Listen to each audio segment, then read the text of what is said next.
வணக்கம். நான் உங்கள் இனிய நண்பன் வேலாயுதம் அஸ்வின் பேசுகிறேன். இந்த வீடியோவை கடைசி வரை பார்க்கவும். To view this in English, just type in the Google Velayutham Ashwin. நமது சேனலை பார்க்க வேலாயுதம் அஸ்வின் அப்படின்னு கூகுளில் டைப் செய்யவும். இந்த வீடியோவின் டெஸ்கிரிப்ஷன் காலத்தில் டெலகிராம் லிங்க் கொடுத்திருக்கிறேன், பார்த்து பயன்பெறுங்கள். நமது சேனலின் பிளேலிஸ்ட் பார்த்து நான் பேசியிருக்கிற தலைப்பில் உங்களுக்கு தேவையான வீடியோ தேர்ந்தெடுத்து பாருங்கள்.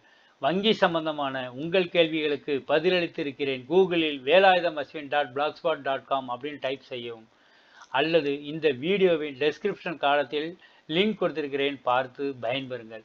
வங்கி செய்திகள் நான் போஸ்ட் பண்ணியிருக்க டேட் 14 ஆகஸ்ட் 2024.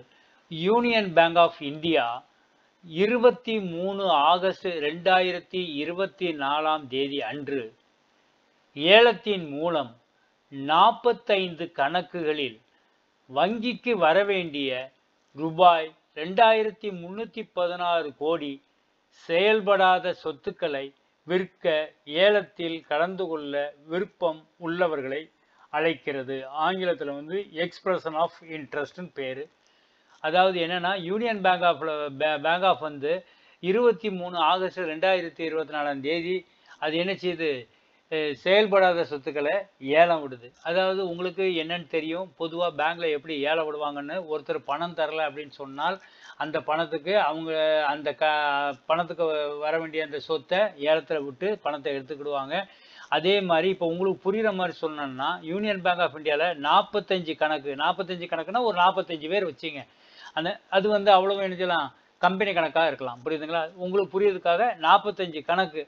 அதில் வங்கிக்கு 2316 கோடி ரூபாய் வரணும். ஆனால் அந்த பணம் இது வரைக்கும் வரல. அதனால என்ன பண்றாங்க அப்படின்னா, அவங்க அந்த செயல்படாத சொத்தை ஏலத்தில் விற்க போறேன் அப்படின்னு அனௌன்ஸ் பண்ணியிருக்காங்க. அந்த ஏல தேதி 23 ஆகஸ்ட் 2024.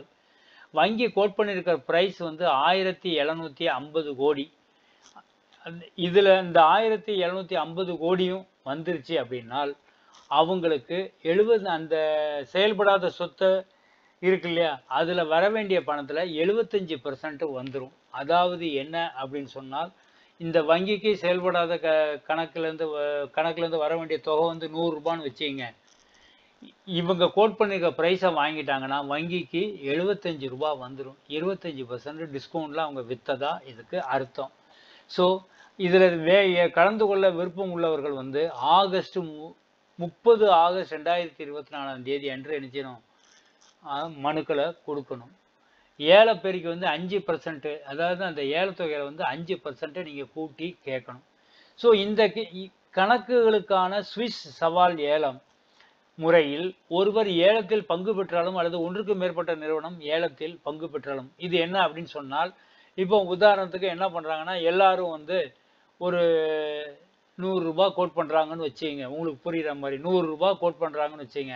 அப்போ அவங்க என்ன பண்ணுவாங்கன்னா, இதுக்கு மேலேயும், அதாவது அந்த டெண்டரை ஓப்பன் பண்ணிவிட்டு அப்போ கேட்பாங்க, 100 ரூபா ஒருத்தர் கோட் பண்ணியிருக்காரு, இதுக்கு மேலேயும் யாராவது கோட் பண்ண விருப்பம் உள்ளவர்கள் இருக்கிறாங்களா அப்படின்னு கேட்பாங்க. இதுக்கு பேர் தான் சுவிட்ச் சேலஞ்சு மெத்தட்னு பேர். இதில் ஒரு பிட்டு ஒரே ஒருத்தர் கலந்துருந்தாலும் சரி, இல்லை 2 பேர் கலந்துருந்தாலும் சரி, புரியுதுங்களா? ஸோ இப்போ நீங்கள் நல்லா ஞாபகம் வச்சுங்க, 45 அக்கௌண்ட் இருக்குன்னா அந்த 45 அக்கௌண்ட்டுக்கு சேர்த்து தான் நம்ம நினைச்சணும் எடுக்கணுங்கிறது இல்லை. அவங்க எனக்கு ஃபுல் டீட்டெயில் இதில் கொடுக்கல. அவங்க ஒவ்வொரு கணக்குக்கும் அது வேற வேற ஒரு ரிசர்வ் ப்ரைஸு கோட் பண்ணியிருப்பாங்க. ஸோ அதில் எத்தனை பேர் கலந்துக்கிறாங்களோ, அதில் ஒருத்தர் கலந்துக்கிட்டாலும் சரி, இல்லை 2-3 பேர் கலந்துக்கிட்டாலும் சரி, அவங்க அந்த பிட்டை ஓப்பன் பண்ணிவிட்டு அவங்க கேட்பாங்க, இது இந்த ப்ரைஸ் எங்களுக்கு வந்திருக்கு, இதுக்கு மேலே யாராவது கேட்கறதுக்கு விருப்பம் இருக்கா அப்படின்னு கேட்பாங்க. அதுக்கு பேர் தான் சுவிஸ் சேலஞ்ச் ஆக்ஷன் மெத்தட் அப்படின்னு பேர். ஜூன் 2024 முடிவடைந்த காலாண்டில், அதாவது குவார்டர் 1ன்னு சொல்லுவாங்க, அதான் Q1 நிதியாண்டு 2024-25 அரசுக்கு சொந்தமான வங்கியின் மொத்த என்பிஐகள், அதாவது செயல்படாத சொத்துக்கள் 41,423 கோடியாக இருந்தது.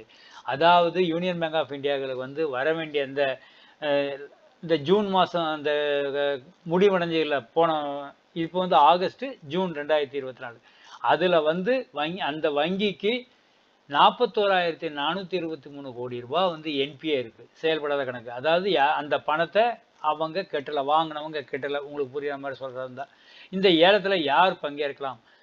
இதுல வந்து தனிப்பட்ட முறையில் நீங்களும் நானும் பங்கேற்க முடியாது. அதுல பங்கேற்கணும்னா குவாலிஃபிகேஷன் என்னங்கிறத பார்த்துங்க. சொத்து மறுசீரமைப்பு நிறுவனங்கள், ஏஆர்சின்னு சொல்லுவாங்க.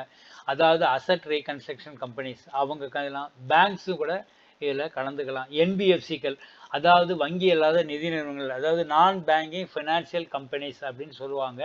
ஸோ அவங்க கூட இதில் கலந்து கொள்ளலாம். அப்புறம் நிதி நிறுவனங்கள் மற்றும் மாற்று முதலீட்டு நிதி நிறுவனங்கள் இதில் கலந்துக்கலாம். பணம் வந்து எப்படின்னா, அவங்க வந்து அந்த டேர்ம்ஸ் அண்ட் கண்டிஷன் என்ன கொடுத்துருக்காங்க அப்படிங்கிறது, அந்த இது என்கிட்ட கிடைக்கல. ஸோ அதில் வந்து என்ன டேர்ம்ஸ் அண்ட் கண்டிஷன் கொடுத்துருக்காங்கங்கிறது, அதாவது எவ்வளோ நாளைக்குள்ளே கட்டணும், எந்த மாதிரி கட்டணும் அப்படிங்கிறது தெரியல. ஆனால் பொதுவாக தெரிகிறது வந்து 100%. இப்போ வந்து நான் வந்து ஒரு உதாரணத்துக்கு ஒரு 2000 கோடி ரூபாய் கேட்குறேன்னா, அந்த 2000 கோடி ரூபாயை நினச்சிடணும், அவங்க குறிப்பிட்ட டேட்டுக்குள்ளே அந்த பணத்தை கட்டிடணும். இதுதான் பணம் செலுத்தும் முறை. வேலாயுதம் அஸ்வின், மொபைல் 8121414652. நண்பா, அன்பு வேண்டுகோள், ஒரு லைக் பண்ணலாமே நண்பா. நான் போடும் வீடியோக்கள் அனைத்தும் வந்து கொண்டிருக்கும். நன்றி, வணக்கம். மீண்டும் அடுத்த வீடியோவில் உங்களை சந்திக்கிறேன்.